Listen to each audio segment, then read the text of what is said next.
madaxweynaha cusub ee dowlad deegaanka soomaalida etoobiya mustafe maxamed cumar cagjar oo waraysi gaar oo dhinacyo badan taabanayay siiyey laanta af soomaaliga ee v o a ayaa waxa uu ka hadlay sida uu u wajahayo xaaladda gobolka loo doortay dagaalka soomaalida iyo oromada u dhexeeya dib u heshiisiin dadka soomaalida dhexdooda ah iyo aragti ahaan waxa uu ka qabo magacaabistiisa ama ay soo kordhin karto ama uu soo kordhin karo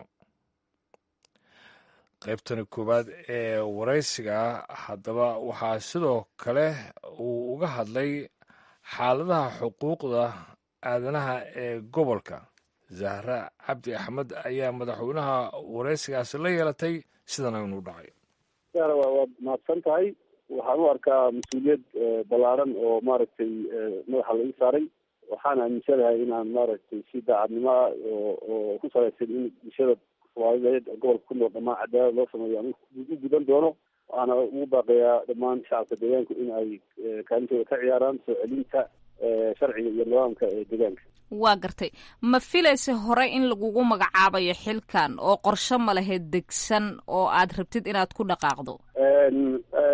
anigu ma filayn in lai magacaabayo kahor musharax ma ahayn. laakiin fikir ahaan maadaama qof qoraa ama activist ahaa waxyaalaha ay tahay in gobolka lagu dhaqo ama siyaasada ay tahay in maarata gobolka lagu wado way isaga tahay diyaarsanaayeen maadaama mar walba aan dad ka hadli jirna oran jirna waa saa u dhaqantaa sidii aan awal lahayn ha u dhaqantoba hadda u dhaqmana marka waa noo diyaarsan yahay. waa gartay. cabasho badan oo xagga xuquuqul insaanka ayaa ka jirtay deegaanka muddo aada u dheer. marka waktigan maadaama aad adigu madaxweyne tahay nin muddo badanna usoo ololeynaya xuquuqul insaanka aad tahay maxaa kaaga qorshaysan xoriyatul qoolka xuquuqul insaanka iyo nabadgelyada xataa deegaanka? ahmiyadda koowaad waxaan siinaynaa saad sheegtay inaan dib soo celino xuquuqul insaanka oo ahayd arrin 7 sano u dambeysay ka maqnayd meesha. dab ahaan 7 sano keliya ma ahe tan iyo 1954 sidii deegaanka u hoostagay dalka ethoobiya dawlado maaragtay dimuqraadiya waddanka ma jirin. marka arrin dheer oo kutubasho xuquuq insaan oo soo jirta oo dheeraad ayaa ahayd hasii kala daraato oo 7 sano ugu dambeysay ha ahaato midda ugu badan ugu xanuunka badnayd. 11 sano u dambeeyeyna iyaduna ahayd xanuun dheeraad oo kasii daran. marka arrinta xuquuq insaanka inaan xooga saarno oo dalkana dad bini-aadam yahay si bini-aadamo u noolaado sida xawayaanka una maaragtay u noolaanin inaan cabsi jirin in dadku waddankiisa si xora ugu raaxaysto waa ahmiyadda koowaad ee aan runtii igu dhiirigelisay inaan xilkan raadsado. waxaa kaa barbar socota xoriyatul qowlka iyo xoriyatul maaragtay qoraalka iyo xoriyatul ururka isu ururinta iyo xoriyatul mucaaradada waxoo dhan in dadka loo fasaxo ay xaq u noqdaan oo sida deegaanada agtooda ee soomaaliyeed oo kale ay u dhaqmaan. dhaqanka iyo diinta in la soo celiyo oo maaragtay bulshada dib lagu soo dabaalo. in si cadaalada dhaqaalaha meesha yaalo loogu qaybiyo iyo shaqooyinka iyo in astaantii soomaalinimo ee laga cararayay dib loo soo nooleeyo. arrimahaas ayaan xooga saaraynaa. laakiin si bulshada u bogsato xuquuq insaanku waa qodobka koowaad ee runtii aan xooga saari doono annagoo weliba ka eegi doona inayna noqonin qaab layska argoosanayo ay noqoto dadkii dhibaatooyin ku dhaceenna isha lagu haynayo sidii ay u bogsan lahaayeen. waa garta. dadka qaar waxay leeyihiin waa mas-uul madaxweyne dowladda ay wadato oo dowladda ay magacooday xisbigii hore u jireen uu magacaabay marka wax badan ma uu bedeli karo. marka dadka sidaasi aragtidaasi qaba maxaad ku oran lahayd? walaalka ma socoto nidaamka etoobiya ma socotin waa nidaam xiran oo aada u adag. bedelka hadda ku yimid maaha midkii banaanka ama mid doorashooyin ku yimid. ra-iisul wasaaraha etoobiya laftigiisa lama dooran hadda. wuxuu kamid ahaa xisbigii cadaadiska faraha badan dhulka ku waday laakiin isagu kasoo dhexbay isagoo shaksiya wax badan uu ka bedelay uu furfuray.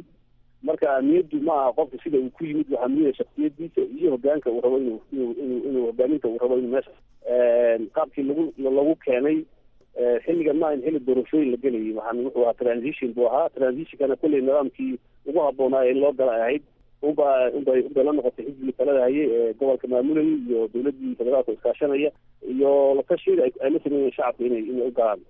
taa waxba kama qaban karo anigu laakiin mar haddii aan meeshii imid waxaa ila gudboon inaan maaragtay sidii ummadaasi ay si maaragtay sidii hore dhaanta ugu noolaan lahayd dhanka siyaasadda dhaqaalaha iyo bulshadaba loona jihaysto in 2 sano kadib loo diyaargaroobo doorashooyin xor iyo xalaala. marka waa fursad baan qabaa shacabka loogu diyaarinayo inay maaragtay isu diyaariyaan inay codkooda cid ay iyagu rabaan ay maaragta ku keensadaan waxaan ballan qaadaya 2 sano kadib haddii shacabka ay doortaan cid kale inaan ku wareejiyo oo meesha isku dhejin ama ku dagaalamin sidii caadada u ahayd madaxda afrikaanka. waa gartay ayaan ballan qaadaya duruufo iu kalifaya inaan meeshaas ku adkaysano ma jiraan runtii oo shaksiyeed iyo dhaqaale toona. waxaan aaminsanahay inay tahay fursad aan shacabka naga isugu soo ururin karno oo xorriyad ay raadinayeen muddooyin fara badan aan usoo celin karno iyo xuquuqo fara badan oo kale dadka. waa gartay arrinta oromada iyo soomaalida dagaalka u dhexeeya ayaa waayadan aad iyo aad loo hadalhayaa oo dhibaatooyin fara badan ayaa ka jira dhulka soomaalida Ethiopia bal taasi see u wajahaysaa iyada laftirkeeda? waxaan jeclaan lahaa inaan ku sheego in 3 arrimood ay yihiin 3 arrimood ugu muhiimsan ee aan ku dhaqaaqi doono guud ahaan.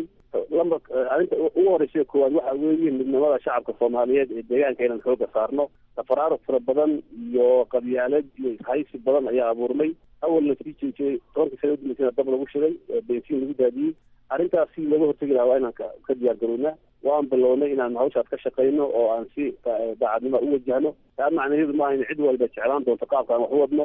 cid diidi doontaa way jirtaa. ciddaasna xor bay u tahay inay mucaarado telefishinada ka sheegto fikirka ka duwanka annaga ee hayso banaanka la istaagto si xorana ay u sheegato oo fikir u sheegto. in mucaarad ka dhasho gobolku waa arrin aan ugu diyaar garowno aada u fiican. marka midnimada Soomaaliyeed baan xooga saarayna shacabka in cadaalad loo sameeyo inaan beel ka basataa ay jirin sidii maaragtay hadda ka hor ahaan jirtay in maaragtay astaanta gobolku ay dhammaan qabaa'ilada Soomaaliyeed ka muuqdaan.